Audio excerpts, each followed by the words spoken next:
नमस्कार दोस्तों, हम मध्य प्रदेश के मानचित्र की कहानी को आगे बढ़ाते हैं और आज हम बात करने वाले हैं मध्य प्रदेश में एक इम्पोर्टेंट टॉपिक का, जिसका नाम है मृदा, सॉइल, मिट्टी। यहाँ से सवाल मध्य प्रदेश के एमपीपीएससी प्री मेंस में और व्यापम की सभी परीक्षाओं में आते हैं। तो दोनों ही लिहाज से ये इम्पोर्टेंट हो जाता है, चाहे आप व्यापम की तैयारी कर रहे हो या फिर एमपीपीएससी की तैयारी कर रहे हो। तो एमपी जीके का सवाल है, एक तो ये हो जाता है कि एमपी का सब कुछ आपको पढ़ना है।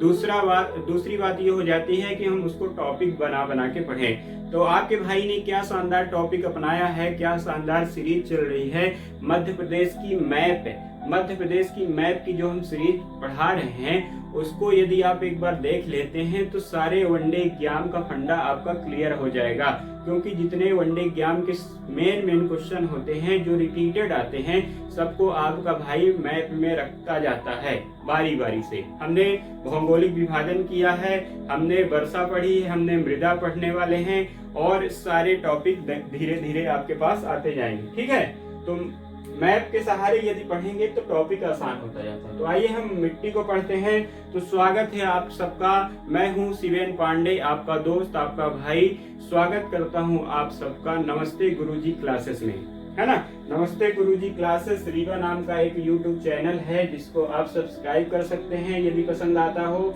और वीडियो देखते रह सकते हैं। ठीक है, साथ में मुझे फेसबुक में भी फॉलो कर सकते हैं। तो सबसे पहले मैं बता दूं कि मध्य प्रदेश में जो मिट्टी है, 5 प्रकार की मिट्टी मध्य प्रदेश में पाई जाती है। सभी किताबों में ये बात आपको मिल जाएगी कि मध्य प्रदेश में मिट्टियों का जो भाग है 5 प्रकार के हैं। तो एक काली मिट्टी हो जाती है, फिर काली मिट्टी के भी कुछ भाग हैं। दूसरी हो जाती है आपकी जलोढ़ मिट्टी। जलोढ़ मिट्टी को कहीं कहीं कछारी मिट्टी के नाम से भी जाना जाता है। फिर इसको हम क्या कह देते हैं, एक लाल पीली मिट्टी होती है, और एक 5वीं जो मिट्टी है आपकी, कौन सी मिट्टी होती है, मिश्रित मिट्टी होती है मेरे भाई मेरे दोस्त। मिश्रित मिट्टी जो होती है लाल पीली और काली का मिक्सचर होता है। ठीक है, कोई बड़ी बात नहीं है, तूफानी बात नहीं है, और साधारण ही बातें हम करते हैं। ठीक है, अब हम चलते हैं मध्य प्रदेश की मिट्टी को एक एक करके पढ़ेंगे। सबसे पहले मैं एक फ्रेम बना दूं कि इस फिगर में मैंने क्या बनाया है मेरे दोस्त मेरे भाई। तो जो काली मिट्टी है, काली मिट्टी साधारण काली मिट्टी होती है, गहरी काली मिट्टी होती है और छिछली काली मिट्टी होती है। वो सब काली मिट्टी ही है। ठीक है, काली मिट्टी का जो प्रतिशत है मध्य प्रदेश में, वो आपका 43.44% है। 43.44% है, जिसमें से 37% क्या है आपका साधारण काली मिट्टी है। आप इसको मध्यम काली मिट्टी भी बोल सकते हैं। अब जो दूसरा है गहरी काली मिट्टी है, मतलब इसका रंग जो है गहरा काला होगा, ज्यादा काला होगा, एकदम कलुआ कलुआ होगा। तो ये 37% साधारण काली मिट्टी हो जाती है, और 3.5% आपकी गहरी काली मिट्टी हो जाती है। नर्मदा सोन घाटी में इसी प्रकार की गहरी काली मिट्टी पाई जाती है मेरे दोस्त मेरे भाई। दूसरी जो आपकी मिट्टी है छिछली काली मिट्टी है, जो 7.1% या 7% आप मोटा मानिए कि 7% पाई जाती है। 7.1 किताब में लिखा मिल जाता है। तो ये हो गया कितना टोटल, 43.44%। तो ये काली मिट्टी है, उसका भी प्रकार है। अब जो पूर्वी मध्य प्रदेश है, पूर्वी मध्य प्रदेश में आपकी जो मिट्टी पाई जाती है उसको लाल पीली मिट्टी कहते हैं। और लाल पीली मिट्टी जो टोटल मध्य प्रदेश का है वो 36% है। 36% में लाल पीली मिट्टी पाई जाती है, और 43.44 में आपकी कौन सी काली मिट्टी पाई जाती है। यानी काली मिट्टी अपने आप में एक बड़ी मिट्टी हो गई। तो सर्वाधिक जो क्वेश्चन बनता है कि सर्वाधिक मध्य प्रदेश में कौन सी मिट्टी पाई जाती है, तो काली मिट्टी। मेरे दोस्त मेरे भाई, वीडियो के अंत में मिट्टी, सॉइल, मृदा से जितने सवाल आज तक आए हैं, चाहे आपका एमपीपीएससी प्री हो, मेंस हो, या फिर व्यापम के सारे एग्जाम हो, पुलिस, जेल प्रहरी, एमपीएसआई, जितने लेबर इंस्पेक्टर, मिट्टी के जितने सवाल आए हैं, सबकी चर्चा हम लास्ट में कर लेंगे। सारे सवाल को हम उठा लेंगे। ठीक है, तो आप वीडियो अंत तक देखिए। अब जो ये वाला मिट्टी है, इसका जो नाम है मिश्रित मिट्टी है। मिश्रित मिट्टी मेरे दोस्त मेरे भाई, लाल, पीली और काली 3 मिट्टियों का मिश्रण है। कहीं लाल पाई जाएगी, कहीं काली पाई जाएगी, कहीं मिट्टी पाई जाएगी। ये बुंदेलखंड के पठार और रीवा पन्ना के पठार का हाल बहुत बुरा है ना। कहाँ कौन सी मिट्टी पाई जाती है रीवा क्षेत्र और बुंदेलखंड की तरफ कि कोई जानता ही नहीं है। कहीं लाल पाई जाएगी, कहीं काली पाई जाएगी, कहीं कुछ दूर जाने पर आपकी भूरी पाई जाएगी। तरह तरह की मिट्टियां पाई जाती है, इसलिए उसका हम नाम दे दिए हैं मिश्रित मिट्टी। अब जो इधर वाला क्षेत्र है यानी आपका चंबल वाला क्षेत्र है, तो वहां पर जो मिट्टी पाई जाती है मेरे दोस्त मेरे भाई, जलोढ़ मिट्टी है। जलोढ़ मिट्टी जो है नदी के बिछाने से बनती है। तो जो नर्मदा और यमुना का जो हिमालय से निकलने वाली नदियां हैं, तो वो भारत के उत्तरी भाग में लगभग जलोढ़ मिट्टी बिछा दी हैं। तो उत्तर भारत की जो नदियां हैं, हिमालय से निकलने वाली जो नदियां हैं, उत्तर भारत में कहाँ निर्माण करती हैं, किस मिट्टी का? जलोढ़ मिट्टी का। जलोढ़ मिट्टी मेरे दोस्त मेरे भाई सबसे उपजाऊ मिट्टी होती है। ठीक है, जलोढ़ मिट्टी सबसे उपजाऊ मिट्टी होती है। इसका जो पीएच वैल्यू होता है उदासीन से लेके क्षारीय तक होता है। कभी आपको उदासीन मिलेगी, कभी आपका क्षारीय मिलेगी। तो ये एक उपजाऊ मिट्टी है। इसमें ह्यूमस और नाइट्रोजन वगैरह की तो कमी होती है, लेकिन पोटास वगैरह भरपूर पाया जाता है। तो सबकी हम बारी बारी से चर्चा कर लेंगे। अब हम पहली जो बात करेंगे सबसे ज्यादा जो पाई जाती है मिट्टी, काली मिट्टी। तो काली मिट्टी डेक्कन ट्रैप की खास तौर पर ये मिट्टी है और मालवा के पठार पर बिछी हुई है। हम जानते हैं कि डेक्कन ट्रैप का दक्षिणी भाग भी आपका मध्य प्रदेश है। तो डेक्कन ट्रैप पर जो मिट्टी पाई जाती है, कौन सी मिट्टी पाई जाती है? काली मिट्टी पाई जाती है। अब काली मिट्टी के भी प्रकार हैं। कहीं कहीं ज्यादा काली मिट्टी पाई जाएगी, कहीं कहीं पर हल्की काली मिट्टी पाई जाएगी, कहीं कहीं पर छिछली काली मिट्टी पाई जाएगी। इसी के कारण भी हम काली मिट्टी का भी वर्गीकरण कर देते हैं। ठीक है, अब हम पहली बात करेंगे जो सबसे ज्यादा मिट्टी पाई जाती है मध्य प्रदेश में, वो है साधारण काली मिट्टी। काली मिट्टी में भी साधारण काली मिट्टी। पहली बात आपसे कोई पूछा है तो मध्य प्रदेश में सर्वाधिक कौन सी मिट्टी पाई जाती है मेरे दोस्त मेरे भाई, तो आप बताएंगे काली। अब काली में भी साधारण काली मिट्टी, आसान वाली काली मिट्टी या फिर मध्यम काली मिट्टी, तीनों ही नाम से आपको जाना जाता है। तो साधारण काली मिट्टी मध्य प्रदेश में सर्वाधिक पाई जाती है। इसका जो प्रतिशत है 37% है। और एकड़ की बात कर लें तो 400 लाख मेरे दोस्त मेरे भाई 400 लाख एकड़ में फैली हुई है। अब इसकी जो गहराई है 15 सेंटीमीटर नीचे से लेके आपका 1 मीटर तक की जो मिट्टी है वो काली मिट्टी होती है। उसको साधारण काली मिट्टी भी कहते हैं। इसका रंग हल्का काला या फिर हल्का भूरा भी होता है ना। अब एकदम काली नहीं दिखेगी, हल्का भूरा टाइप की दिखती है। अब इसकी जो पीएच वैल्यू है काली मिट्टी की, वो आपको पता है कि जो काली मिट्टी है उसका पीएच मान 7.5 से 8.66 तक होता है। मतलब 7.5 से 8.6 यानी क्षारीय है ना।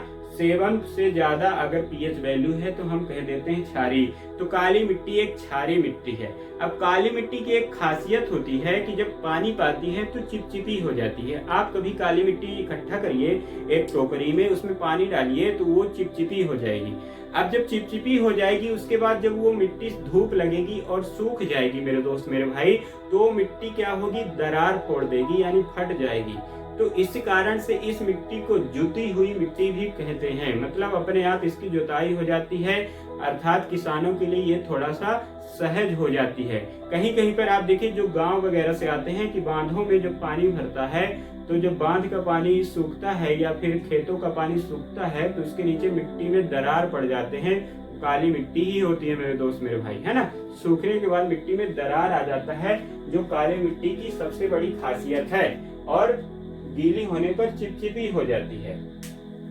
अब जो इसमें नाइट्रोजन, फास्फोरस एवं जैव पदार्थ होते हैं, नाइट्रोजन, फास्फोरस मेरे दोस्त मेरे भाई, नाइट्रोजन, फास्फोरस और जैविक पदार्थ यानी ह्यूमस सब के सब मिट्टी में कम पाए जाते हैं। जितनी आपकी इंडिया में है मिट्टी, जब इंडिया की मिट्टी में ये चीज कम पाई जाती है तो मध्य प्रदेश की मिट्टी में भी कम पाई जाएगी। ठीक है, तो मध्य प्रदेश और भारत की जितनी भी मिट्टियां हैं सबके सब में नाइट्रोजन और आपका फास्फोरस और जैव पदार्थ की कमी होती है। नाइट्रोजन की कमी तो सब में होती है, फास्फोरस की जो अधिकता है कई बार जलोढ़ मिट्टी में मिल जाती है। तो जलोढ़ मिट्टी की अगर हम बात करें, क्योंकि जलोढ़ मिट्टी एक उपजाऊ मिट्टी है, तो जलोढ़ मिट्टी में भी नाइट्रोजन की कमी होती है, लेकिन कई बार उसमें फास्फोरस पाया जाता है। फास्फोरस हम कह सकते हैं कि जलोढ़ मिट्टी में ठीक ठाक होता है। ठीक है, तो काली मिट्टी को एक और नाम से जाना जाता है जिसका नाम है रेगुड़। तो एक सवाल उठता है कि रेगुड़ मिट्टी किसे कहे जाते हैं। व्यापम में ऐसे सवाल कई बार आए हैं, एमपीपीएससी की प्री में भी आया हुआ है कि रेगुड़ नाम से किस मिट्टी को जाना जाता है मेरे दोस्त मेरे भाई। तो काली मिट्टी को रेगुड़ मिट्टी के नाम से जाना जाता है। अंतिम में जब ये वीडियो खत्म होने वाला होगा तब हम मध्य प्रदेश में मिट्टी से जितने सवाल पूछे गए हैं सबकी चर्चा करेंगे और सबके जवाब आपको पता हो जाएगा। ये अगर वीडियो आप सुन लिए तो सबके जवाब आपको पता हो जाएंगे। पानी पड़ने पर चिपचिपी हो जाती है, ये आपको पता है। अब कपास की खेती के लिए ये तो हर बच्चा जानता है कि जो काली मिट्टी है कपास की खेती के लिए उत्तम मानी जाती है। ठीक है, अब कपास की खेती अच्छी होती है यानी सूती वस्त्र के लिए भी ये क्षेत्र जो है फेमस होगा, इसकी भी चर्चा हमने कर ली है। तो सूती वस्त्र जब अच्छा खासा होगा तो इधर सूती इंडस्ट्री भी पाई जाएगी यानी कपड़ा मिल भी पाई जाएगी। अब यहाँ भी क्या होगा, सोयाबीन का उत्पादन ज्यादा होगा, गेहूं आदि का उत्पादन भी होगा। तो जब इन चीजों का अनाज का उत्पादन ज्यादा होगा तो अनाज मंडी सीहोर की जो है फेमस है, मंडी भी पाई जाएगी, कपड़ा इंडस्ट्री भी पाई जाएगी। ठीक है, इंडस्ट्री सब रिलेटेड हो जाती है आपके ज्योग्राफी से। तो आपका इसका पीएच मान पता हो गया हमें काली मिट्टी का, इसकी खासियत पता हो गई। अब ये जो गुण है इसमें भी होगा, काली मिट्टी में भी होगा, साधारण वाली में, गहरी में भी होगा और छिछली काली मिट्टी में भी होगा। अब इसका जो प्रतिशत है, केवल प्रतिशत अलग अलग याद करना है आपको मेरे दोस्त मेरे भाई। बाकी जो उनके गुण हैं वो सब में रहेंगे, इसमें भी रहेगा, इसमें भी रहेगा, इसमें भी। जो मैंने गुण और क्वालिटी बताए हैं काली मिट्टी के, वो सब के सब ब्लैक सॉइल में ही रहेगा। ठीक है, अब इस कारण से अब हम अगला जो चलते हैं मिट्टी में, अब हम जलोढ़ मिट्टी की बात कर लेते हैं। तो जलोढ़ मिट्टी आपको पता है कि ऊपर से यमुना नदी आती है, साथ साथ गंगा में जो यमुना मिल जाती है, इधर से चंबल जाती है, अर्थात सारी नदियां लगभग मध्य भारत के पठार से जाती हैं। ये वाला जो हिस्सा है मध्य भारत के पठार का है, जो चंबल क्षेत्र कहलाता है। तो यहाँ पर क्या करती हैं, जो अपने साथ अवसाद लाती हैं उसको बिछा देती हैं, अपने साथ बालू लाएंगी, बजरी लाएंगी, कुछ कंकड़ पत्थर लाएंगे, उनको बिछा देंगे और इस मिट्टी का लगातार क्या होता है, बदलाव होता जाता है। इस कारण से यहाँ की जो मिट्टी है उपजाऊ हो जाती है। जलोढ़ मिट्टी में साधारणतः क्या होता है, बालू की अधिकता होती है और इस कारण से ये मिट्टी थोड़ा भुरभुरी हो जाती है और एक उपजाऊ मिट्टी का रूप ले लेती है। कंकड़ पत्थर महीन महीन जब हो जाते हैं तो ये मिट्टी क्या हो जाती है, उपजाऊ हो जाती है। लेकिन आपको ये भी पता है कि इस क्षेत्र में क्या है, वर्षा कम होती है।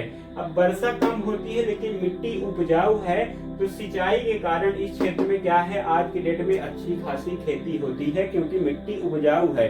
तो यहाँ पर सरसों, गेहूं, जौ सब की खेती अच्छी होती है। तो जो जलोढ़ मिट्टी हर खेती के लिए उपयोगी है, चाहे आपका गन्ना हो, गन्ने के लिए तो सर्वोत्तम है, गन्ना हो, गेहूं हो, हर चीज होगी जलोढ़ मिट्टी में, क्योंकि जलोढ़ मिट्टी एक उपजाऊ मिट्टी है तो हर फसल होती है। तो अब उदासीन भी होती है। दूसरा जो सवाल आता है जलोढ़ मिट्टी की, उदासीन होती है, कई बार मिलता है कि क्षारी भी होती है। तो इसका जो पीएच वैल्यू है, उदासीन मतलब 7 से ऊपर ही जाएगा, उदासीन से नीचे नहीं आएगी। तो ये मिट्टी अम्लीय तो हो नहीं सकती, कई बार क्षारी जरूर हो जाती है। अब मिट्टी क्षारी जब हो जाती है या फिर जब अम्लीय हो जाती है तब दोनों रूप से नुकसानदायक है। मिट्टी चाहे अम्लीय हो जाए, मिट्टी चाहे क्षारी हो जाए, दोनों ही तौर पर किसान को क्या है, नुकसान है। अर्थात उपजाऊ मिट्टी की जो क्वालिटी है वो ना तो अम्लीय होना चाहिए ना तो क्षारी होना चाहिए मेरे दोस्त मेरे भाई, उदासीन टाइप की होना चाहिए। इसलिए जलोढ़ मिट्टी जो है उदासीन है। अब जब मिट्टी आपकी उदासीन हो जाती है कई बार, तो मतलब उपजाऊ हो जाती है और अम्लीय जब हो जाती है, तो अम्लीय मृदा को क्या कहते हैं, अम्लीय मृदा को हमें क्षारीय मृदा में कन्वर्ट करना होगा ना। तो अम्लीय मृदा मतलब खट्टी वाली मृदा, मतलब पीएच वैल्यू जो है 7 से कम है, तो अम्लीय मृदा को जब हमें क्षारीय करना होगा तब हम उसमें लाइम मिला देते हैं यानी चूना मिला देते हैं। तो चूना लगा दो तो मिट्टी क्या हो जाएगी, अम्लीय से क्षारीय हो जाएगी। चूना लगाना है, ठीक है। अब इसके बाद जो क्षारीय मृदा है उसको यदि हमें अम्लीय बनाना हो तो जिप्सम लगा देते हैं, जिप्सम मिला देते हैं, है ना। कैल्शियम कार्बोनेट के नाम, कैल्शियम सल्फेट भी बोला जाता है जिप्सम को, और चूना को लाइम या चूना पत्थर बोल सकते हैं। तो क्षारीय मृदा को अम्लीय बनाना है तो जिप्सम मिलाइए यानी कैल्शियम सल्फेट मिलाइए, और अम्लीय मृदा को यदि क्षारीय बनाना है तो चूना लगा दो, चूना मिला दो। अब मृदा में जो पोषक तत्व होते हैं टोटल 8 पोषक तत्व पाए जाते हैं। अब जब जो सर्वाधिक अम्लीय मृदा है तो मृदा सर्वाधिक अम्लीय कहाँ पाई जाती है, किस राज्य में, तो आपका जो अम्लीय मृदा है गुजरात में सर्वाधिक है। गुजरात जो इधर पड़ता है तो गुजरात में सर्वाधिक अम्लीय मृदा पाई जाती है, और उत्तर प्रदेश में सर्वाधिक क्षारीय मृदा पाई जाती है। तो उत्तर प्रदेश की जो मृदा है सर्वाधिक क्षारीय है, और गुजरात की मृदा जो है सर्वाधिक क्या है, अम्लीय है। इसके बाद जो हम जलोढ़ मिट्टी की बात कर रहे थे तो मध्य प्रदेश में हम आ जाते हैं। तो मध्य प्रदेश में जो जलोढ़ मिट्टी का प्रतिशत है वो क्या है, 7.5 है, ठीक है। 7.5% है या 7.57% मिल जाता है। तो आप ये मानिए कि मोटा मोटा 7.5% मिट्टी जो है जलोढ़ मिट्टी है मध्य प्रदेश की। उपजाऊ है इसलिए गेहूं, कपास, गन्ना सब कुछ होगा। अब इसका जो क्या है, नाइट्रोजन और पोटास की कमी होगी। नाइट्रोजन और इसमें पोटास की कमी होगी, ठीक है। फास्फोरस भी ठीक ठाक पाया जाएगा आपका इसमें। अब क्या होगा, इसमें जो पोटास और चूना, माफ करिएगा, एक से यहाँ पर हमने फास्फोरस NP लेते हैं ना, तो यहाँ पे नाइट्रोजन कम होगा। नाइट्रोजन तो हर मिट्टी में कम होता है, साथ में आपका जो पोटास है वो यहाँ पर क्या हो जाता है, अधिक पाया जाता है। इस मिट्टी की जो खासियत है, जलोढ़ मिट्टी की खासियत है, इसमें पोटास पाया जाता है। आप जब खेती करते हैं तो पोटास मिलाते हैं ना, पोटास कम पाया जाता है, फास्फोरस ज्यादा पाया जाता है। पी के कारण मुझे धोखा हो गया। तो पोटास प्रचुर मात्रा में है, चूना भी प्रचुर मात्रा में है, इसलिए ये मिट्टी क्षारीय की ओर चली जाती है। उदासीन तो है ही और अम्लीय नहीं होती। बालू की अधिकता है, उपजाऊ मिट्टी है। तो ये मिट्टी जो है कभी कभी कछारी के नाम से भी जानी जाती है। यही जब कांपू का रूप ले लेती है मेरे दोस्त मेरे भाई तो कछारी मृदा कहलाती है। और इसका जो रंग है वो भूरा के करीब होता है, मतलब ये ब्राउन कलर की मिट्टी होती है। अब ये आपकी जलोढ़ मिट्टी हो गई, काली मिट्टी हो गई। हम चलते हैं किसकी और, इसकी ओर, यानी ये जो मिट्टी है मिश्रित मिट्टी है। यहाँ का हाल बुरा है क्योंकि यहाँ पर देखिए कभी काली, कभी भूरी, कभी पीली, कभी कुछ प्रकार की मिट्टी पाई जाएगी। अब इसकी जो पीएच वैल्यू है ये अम्लीय से क्षारीय होती है, क्योंकि हर जगह अलग अलग टाइप की मिट्टी पाई जा रही है, तो इसका पीएच मान अम्लीय भी हो जाता है और क्षारीय भी हो जाता है। इसी मिट्टी को सबसे ज्यादा सुधार की जरूरत होती है मेरे दोस्त मेरे भाई। कभी जिप्सम मिलाना पड़ता है, कभी चूना मिलाना पड़ता है। तो मोटे अनाज भी काफी ज्यादा होते हैं, लेकिन यहाँ पर उपजाऊ नहीं है। लेकिन मोटे अनाज जो है मक्का है, ज्वार है और आपका बाजरा है, ये सब चीजें यहाँ पर हो जाता है। फास्फोरस और ह्यूमस और नाइट्रोजन की कमी तो इसमें भी है क्योंकि ये उपजाऊ मिट्टी नहीं है। और मध्य प्रदेश का जो है ये 18.3% है मध्य प्रदेश की ये मिट्टी। पीएच वैल्यू इसकी 5.5 से कितना हो जाती है, 5.5 से 8.5 तक हो जाती है। और ये अम्लीय और क्षारीय, ऐसी कौन सी मिट्टी है जो अम्लीय और क्षारीय दोनों का गुण प्रदर्शित करती है, तो मिश्रित मिट्टी है, ठीक है। अब लोहे के ऑक्साइड के कारण इसका जो रंग है कभी कभी पीला दिखाई देता है, लाल भी दिखाई देता है। और ग्रेनाइट और नीस के कण पाए जाते हैं। बुंदेलखंड का हिस्सा है और बुंदेलखंड के पठार में हमने पढ़ा था कि यहाँ की जो चट्टानें हैं ग्रेनाइट और नीस प्रकार की हैं, ठीक है। अब ये इतनी ही कहानी है इसकी। इसके बाद हम चलते हैं पूर्वी मध्य प्रदेश में। इसके बाद हम क्वेश्चन उठाएंगे, महत्वपूर्ण प्रश्न उठाएंगे जो आज तक परीक्षाओं में आ चुके हैं, उनकी भी हम चर्चा कर लेंगे। तो जो लाल और पीली मिट्टी है तो इस वाले क्षेत्र में पाई जाती है। ये आपका मान लीजिए पूर्वी मध्य प्रदेश है, तो इधर आपका शहडोल, सीधी और अनूपपुर वगैरह, यहाँ बालाघाट से लेके यहाँ तक पाई जाती है। पूर्वी मध्य प्रदेश जो पूरा का पूरा है वो आपके लाल पीली मिट्टी का है। तो यहाँ का जो प्रतिशत है मिट्टी का वो 36% है, यानी 36% मिट्टी जो है आपकी लाल पीली मिट्टी है। और इसमें लोहे के विसरण के कारण इसका जो रंग है रेड दिखाई देता है, रंग दिखाई देता है इसका लाल, यानी रेड दिखाई देगा। लोहे के विसरण के कारण, लोहा इसमें मिला हुआ है आयरन के कारण। नाइट्रोजन और इसमें क्या है, नाइट्रोजन और फास्फोरस की कमी है, इसमें भी ह्यूमस की कमी है। और लेकिन ये मिट्टी क्या है, धान की खेती के लिए सर्वोत्तम मानी जाती है। इसकी जो पीएच वैल्यू है 6 से लेकर 7 तक जो होता है, इसका पीएच वैल्यू हो जाता है, आपको पता है। और जो 6 से 7 का पीएच वैल्यू होता है मिट्टी का, वो अच्छा माना जाता है। ठीक है, लाल पीली मृदा है। पीएच वैल्यू में ज्यादा कंफ्यूज मत होइएगा, पीएच वैल्यू लगभग पूछता ही नहीं है, आपसे केवल यही पूछेगा कि अम्लीय है कि क्षारीय है। ठीक है, तो ये मिट्टी ठीक ठाक है, उपजाऊ है लेकिन ज्यादा नहीं है। इसमें क्या है, धान की खेती अच्छी खासी हो जाती है। अब ये मध्य प्रदेश का जो मोटा मोटा था मिट्टियों का हिसाब था। अब हम देखते हैं कि क्या हमारे सभी क्वेश्चन क्लियर हो गए हैं क्या। अगर आपने ध्यान से पढ़ लिया होगा तो एक तो डायग्राम के सहारे आप अच्छे से लिख सकते हैं। दूसरी बात, आप जो व्यापम के प्री और एमपीपीएससी के प्री है और व्यापम के वनडे एग्जाम है, सबकी तैयारी में इससे हो जाएगी, पक्का हो जाएगी। हम सारे क्वेश्चन उठाकर एक बार चर्चा कर लेते हैं कि कब किस प्रकार के प्रश्न आए हुए हैं। तो ये जो मेरी नोट्स है इसमें हम सवाल देख लेते हैं। तो सबसे पहला जो सवाल था इसमें ये पूछा गया है मेरे दोस्त मेरे भाई कि कौन सी मिट्टी कपास की खेती के लिए उपयुक्त होती है। एमपीपीएससी प्री 2003 का सवाल है, कौन सी जो मिट्टी है कपास के लिए उपयुक्त है।